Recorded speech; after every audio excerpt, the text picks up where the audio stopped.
Guys, welcome to another episode of Unedited with Lolu. It is Lolu, and as you know, you can call me Lolu or Olowa. I have here with me Olamide Andrew, also known as Mide Taylor, also known as your favorite talkative girl. How are you doing, Olamide? I'm fine, I'm very fine. Tell me more. What's going on? What's popping? Just give me the vibe. I'm clocking 25. That's something to be excited about. Okay. Yes, I'm clocking 25. I feel good. I feel like I'm growing, like adulthood is real. Yeah. It's becoming real and real. So yeah. And then like halfway to 30 before you binge on it. 5 years to 30. I'm halfway to 50. Okay, yeah, halfway to 50. I said 30 is just like knocking on the door, like pum pum. 1, 2, 3, 4, 5. You're 30. It can be scary. It can be very, very scary and exciting at the same time. But happy birthday in advance. I wish you long life and prosperity and all of God's goodness. So today we're talking about a very interesting topic, which is friendship fallout. So it's a lot. I mean, one of the perks about adulting is that you get to meet friends that you guys will be very close. You guys would share a lot of deep secrets, share a lot of time together, vibe together, and then before you know it, the friendship just depreciates. Before you know it, you call once in a week. That once in a week comes to once in a month. Once in a month turns to only text messages. Before you know it, you just see each other's status online. Or some people even block each other at the end of the day, depending on what caused the friendship fallout. So I've had a fair share of friendship fallouts growing up, and it can be as traumatizing as relationship breakup. So I want to know if you've had the same thing, if you had similar experiences, and can you share them with me, and why I also share my own experience with you. I had like several friendship fallouts, but before I start talking, Yeah. I feel like I'm finally coming to the understanding of the fact that as we grow, we have people for different seasons in our lives. Yeah. It might be very difficult to accept. Yeah. But the more we accept, or the more we start becoming more aware of this reality, that's when we would actually be able to at least we'll heal better when these fallouts happen. Yeah. Because it's not easy also. And some people they are there for a season and they are not there for the next season, and then they are there again for another season. Yeah. I had like different experiences with friends that I felt that we were going to be friends from GS1. I had friends that in my head we're friends from GS1 and we're going to be friends that our children self be friends. maybe my daughter will marry her son, that kind of I had big dreams for our friendship, and now it feels like, or at some point it felt like we're not in that radar at all. As in, I'm in Nigeria, you're in diaspora, it's looking like it's not even gelling at all. And then, thankfully we have technology, we have social media, so everybody we're able to keep up again. And there are some friendships that right now it has not been mended. There's some that we're going to block ourselves. We're in this Lagos together. Nigeria, Lagos to be precise. Lagos together, or And the then mainland together, and we have blocked ourselves. I mean, it's really pitiful because I had a lot of experience, and there's one I have lately is my friend. She's a very good friend of mine, and then we just fell out of friendship. A lot of things happened though, but sometimes I just look back at the memories we shared together, and it feels like I was in a relationship with you, and then you broke up with me, and you broke my heart. Yeah. That's exactly how it feels. I actually feel like for friendship fallouts, it hurts more than relationship breakups. For me, I feel like as much as me, I always feel like when you're in a relationship with someone, it means that you want to end up marrying the person. But still, with friendship too, it's like your guy, your girl. Yeah. Like, you already feel like you and this girl forever. With relationship, you know that it's possible that this boy, after all the love you can fuck up. But with your female friends or your friends, I think that's the issue, because you don't expect an ending towards exactly. Unlike relationship where you feel like this thing is my in work, God's my hands. work. Exactly. But for friendship, you feel like you are together, and then when it turns out, it's more hurting because you didn't expect it. Yes. I remember there was one I had when I was in secondary school. This one was mostly baby friendship. So she was my very close friend then. And the funny thing was that there was nothing particular that caused the break. It was just that we went for We went for the midterm break, and when we resumed back, she was friends with somebody else, and I was left out. Hey, that was like my very first heartbreak. This was no boy has ever broken my heart as much as that. Man, I was heartbroken. I would usually go to my bed at night. I'll be crying because I didn't have the guts to confront her because I felt like it was her choice. I mean, as much she just left me and then she's not friends with anybody, that's fine. Maybe that because we have issues with each other. Yeah. I feel like you left me to be friends with somebody else made me feel like you actually made a choice. So it made me not feel confident enough to like confront her because I felt like okay, that was her choice. But deep down I was hurting. I was devastated. One lesson to learn from this is communicate with your friends. It won't see, I feel like it won't hurt you more. Or it may even hurt you more if after communicating and going all out and then she still gives you an attitude and she's like, you know what, no matter what you're saying, I'm still done with this friendship. But you would sometimes to actually help, you understand why she's done with the friendship. You guys would have like proper closure. I'm sure if you had just asked her, she might have realized that maybe in her head she even felt like you don't care. The funny thing is that we've never spoken about it up to today. We've never actually spoken about it, although that was like the end of the friendship because it kind of caused a really, really big drift and then everybody grew. This girl I met like when I was in 300 level, we were very, very close, We gelled perfectly, it was nice, and we had the same kind of stature. And for me, I used to have friends that used to be smaller than me. Yeah. Growing up, all my friends, So why are you comparing? I am big in the Lord. I just said I am big in the Lord. Thank you. Okay. So this time around, I was chubbier, but we were tall, and when you see both of us, you won't be like, oh, Mide is looking. Oh, well, what's Mide say? Oh. But you won't be looking like that. Your favorite talkative is looking very fat or chubby compared to this person. We just yes, we aligned that way. Okay. And then when we have conversations, she really helped me with my journey as a fashion designer. Then when I was still starting up, she would put me through because she had learned so many skills. Very innovative young woman, wonderful girl. So at some point we started having issues, we would have arguments, especially that lockdown period, that 2020. We did not understand each other. What was toxic relationship? One day she even sent me a voice note and she was like, this friendship is too toxic. And I started to question like myself that am I a good person? Why am I always having issues with this person? Why can't we just flow? And then my sisters will hear our voice notes or hear her voice note to me and they're like, are you dating this person? Are you dating this person? Sometimes, I might be upset and I'm like, I'm not doing friendship again, but I love that so much. I still do. And I will feel like I just want to fight for our friendship. Okay. I always wanted to fight for it. But it got to a stage where we still couldn't understand each other and she blocked me. Wow. She did. And when she did, she blocked me from viewing her status. So it's not like on WhatsApp. I could still reach out. So I reached out without even knowing that she had blocked me.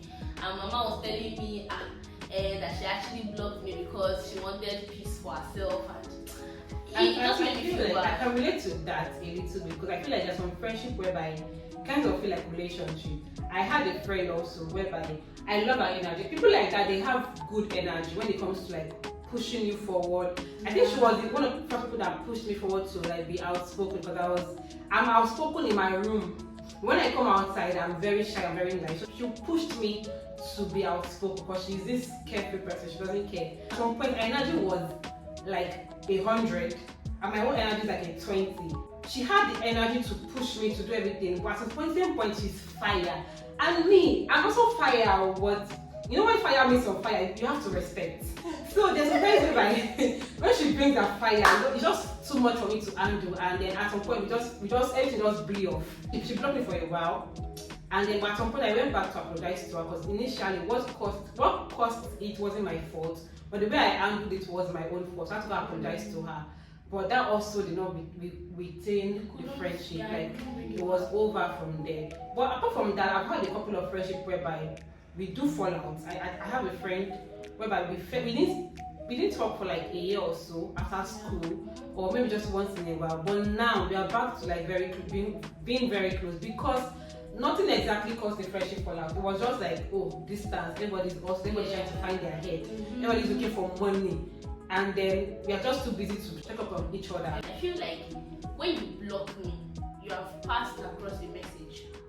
It is very, very tough for me to come, like, to be close to you again after you blocked me.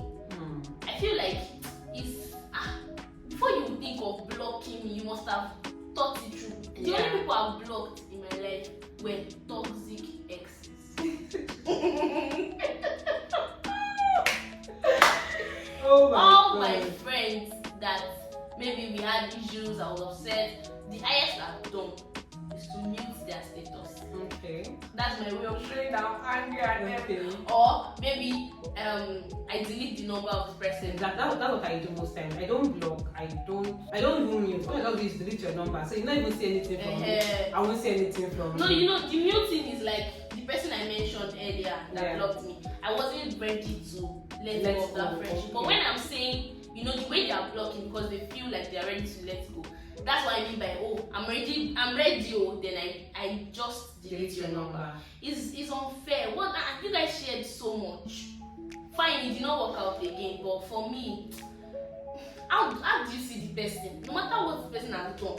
This one, there was a fallout and we're back together now. Okay. Sometimes even now, I'll see a message pop up on my phone and I have to do bling bling. Even now. Are you serious? I'm serious. I'm very serious. Wow. I'm still working on it. I still. It was that toxic.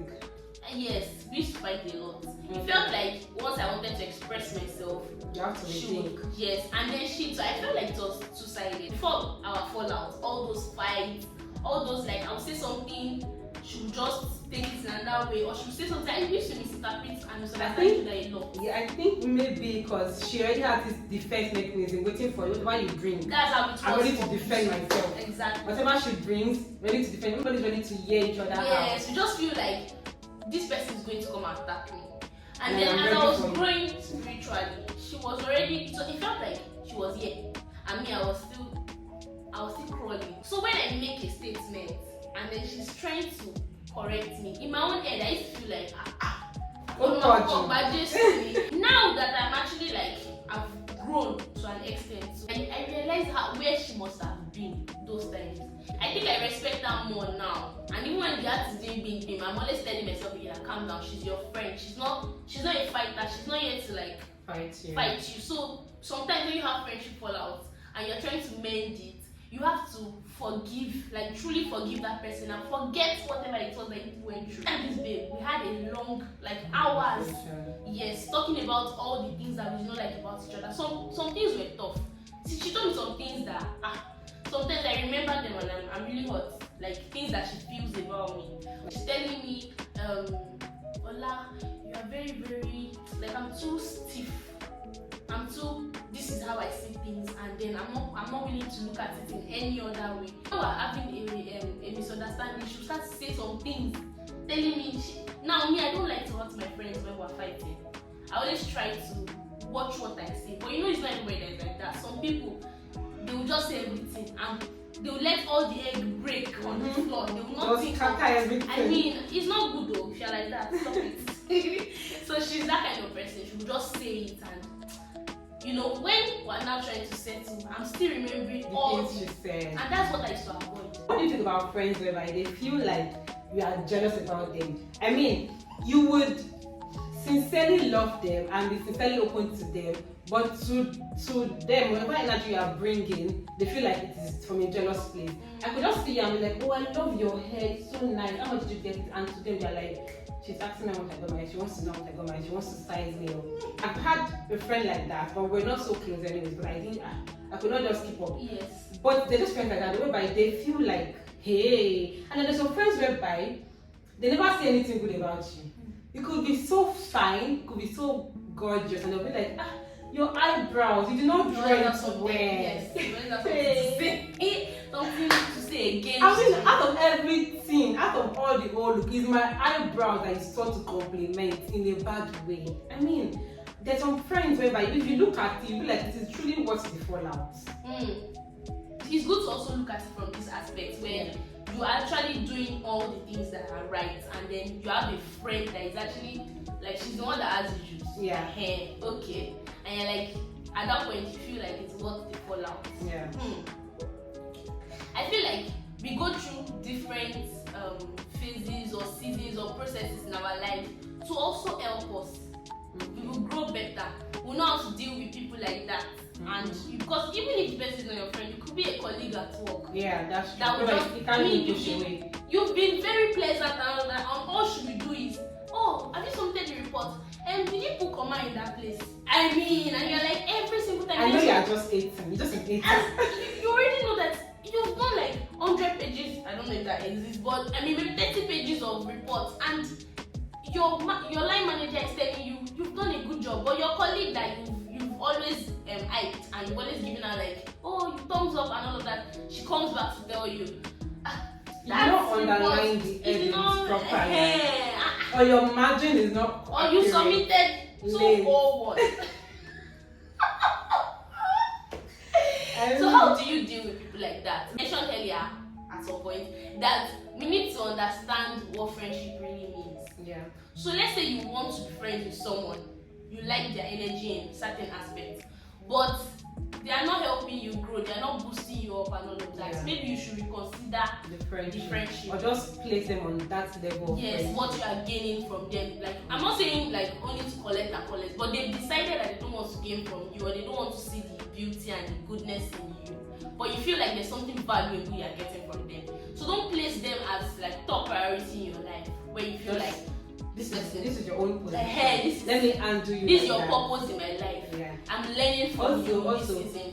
Looking at it from our own angle as subject in the friendship. Yeah. So I think for me, while I was growing up, I was this kind of person that was blunt. If you give it to me, I mean, I'm not giving it to you back. Like, but I realized that you have to be diplomatic in life. Oh. I've had a lot of fights with my friends based on that. I mean, I felt like I was being truthful. I was being blunt. Why are you so much alike? I said, like, I've gone through that. It was not later. I was not trying to understand diplomacy. I'm like, okay, it's fine. Yeah, sometimes you just have to overlook something. Yeah. I'm always like, oh, I need to tell her all the things that were wrong. I need to just point it out so that it's not happening again. I'm helping her. I'm trying to. It's a lie. You're not helping anything. When you only have negative things to say. Yeah. And then when you are always willing to be truthful, at some point, to be honest, people start to see all the negative things you've been saying. Yeah. That they forget that you also hype them up. Yeah.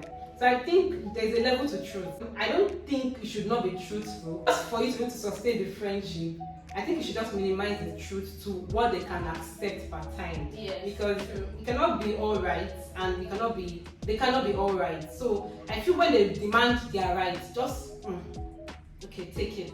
And when you feel like okay, they are able to collect your own rights, then give it to them. So I think that makes sense. Yes, because sometimes we have to like question ourselves. Why are you actually trying to be right? What point are you? Yes, what are you do you want to show the power, or you just want to you want to settle this and still retain the friendship?